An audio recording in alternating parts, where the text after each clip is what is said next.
Bom, a primeira vez que o Freud utiliza o termo o narcisismo das pequenas diferenças é num texto que ele escreveu em 1917, chamado O Tabu da Virgindade.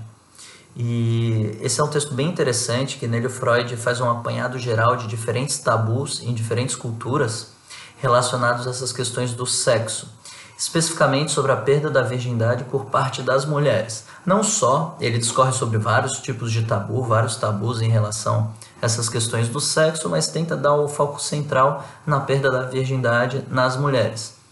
Mas apesar da tônica do texto ser essas questões sexuais genitais, o termo narcisismo das pequenas diferenças não fica atrelado a isso. O Freud chega nesse conceito quando ele está desenvolvendo a famosa guerra dos sexos, para utilizar em termos atuais, mas fica evidente no texto dele que essa guerra dos sexos não é nada atual. De fato, o contrário.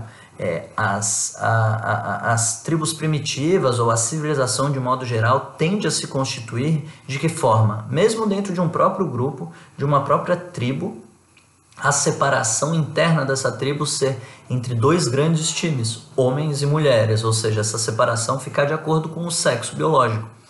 E que existem tabus de relacionamento entre esses dois grandes grupos dentro de uma mesma civilização. De fato, Freud sinaliza que o que a gente pode chamar hoje de família nuclear, ou seja, essa fragmentação desses dois grandes grupos e essa mistura, começar a se organizar de uma forma diferente, é algo extremamente atual, né? Então, a guerra dos sexos não seria necessariamente uma construção cultural atual, mas senão a gente vem quebrando ela conforme a gente está se misturando mais e mais, que nos povos primitivos é muito mais evidente, muito mais drástico e marcada essa separação.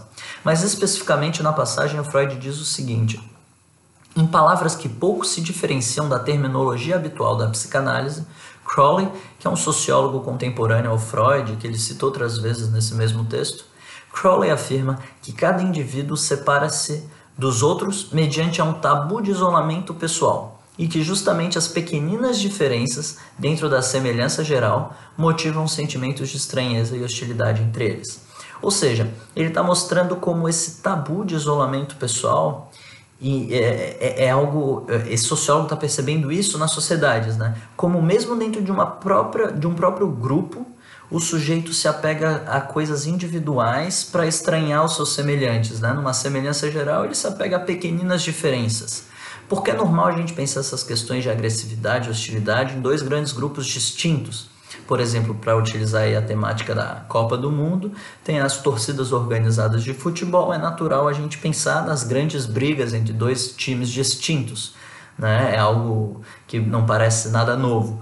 Porém, dentro de um próprio grupo, de um próprio time, de uma própria torcida organizada, essas picuinhas internas vão existir. Esse isolamento não fica entre dois grupos, mas chega ao nível do indivíduo, da pessoa, do sujeito, para a gente utilizar uma terminologia mais psicanalítica, né?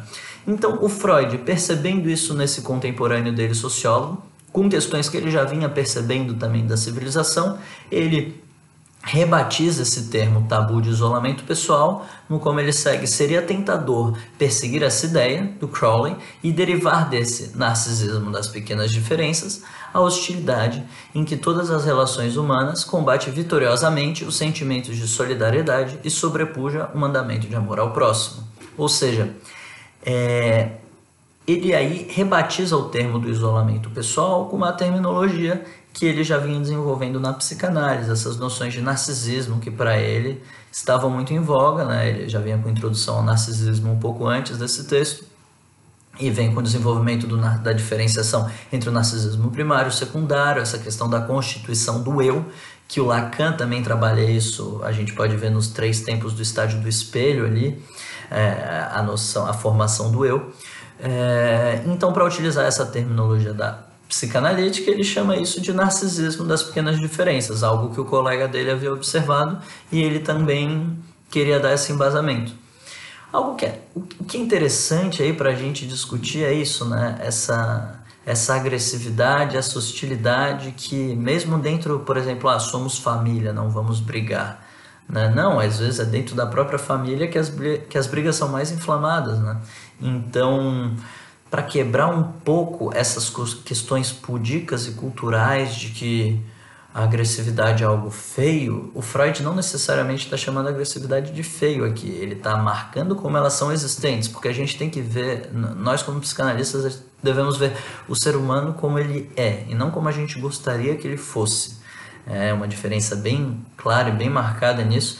Então eu acho essa escolha desse tema muito feliz. Eu acho que é uma escolha de tema muito feliz para essas jornadas, porque permite a gente entrar nessas questões muito interessantes sobre a agressividade, que o Freud trabalhou bastante, o próprio Lacan tem um texto sobre isso nos escritos, né, sobre a agressividade, e para desmistificar um pouco essas questões culturais também e pudicas de uma abominação à agressividade. Sim, a agressividade pode ser muito danosa, mas ela é constituinte, ela pode ser muito vantajosa, também necessária, né?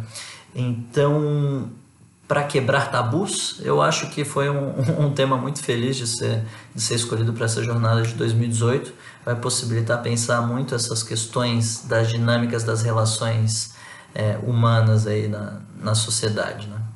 Eu acho que é um pouquinho essa minha leitura sobre a primeira vez que aparece esse conceito na obra de Freud.